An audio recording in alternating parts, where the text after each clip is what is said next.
مدرسي، ما عنا شيء نغطى ولا شيء يعني ولا شيء ناكل. بدنا احنا حمامات وبدنا بواط وبدنا شنطة للمدرسة ما عنا. بدنا أغراض وأبابيع وكل شيء بدنا، ما عنا شيء.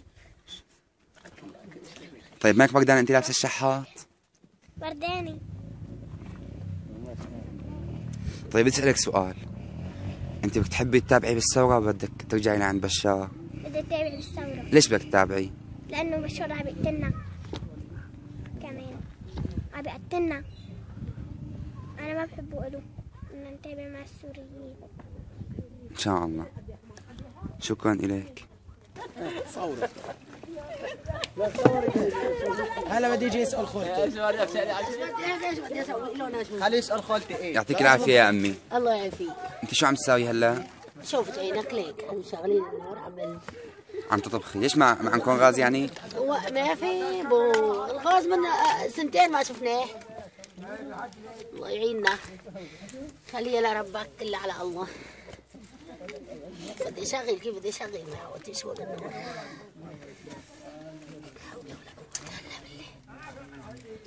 هلا انتم بالنسبة لحاجاتكم اليومية شو عم تحسن تأمنوا منها؟ والله بصعوبة كثير. شوفت هناك الواحد إذا ما التقى حدا عنده ما بيقدر يتحرك من هون لهون، خاصة هلا بهالوصفة ما بقى نقدر نتحرك. لا ده بالثلج. لا وقف من يومين هيك وصفة.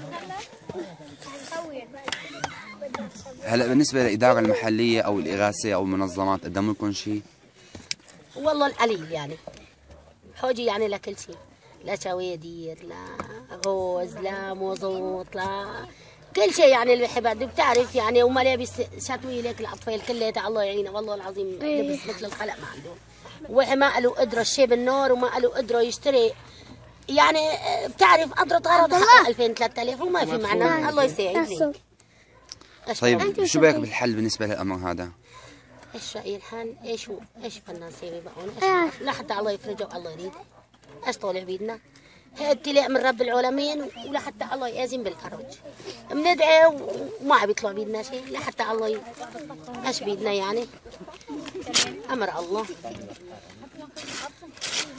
بقى ايش بدنا نسوي؟ طيب وقت بدكم الليل بتناموا الحرامات عم تأذيكم؟ والله العظيم عم نبرد.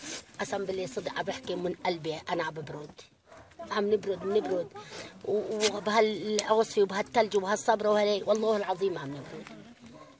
وباب ما في وخليها لربك بالحلال. والضبع قول اجا من يومين والعجام والسجير تنام. هوش والله العظيم هي الصراحة يعني. أنا والله العظيم بالنسبة لي وقت اللي عم نام أنا عم بحكي على حولي يعني. والله العظيم وأنا عم بتفضل.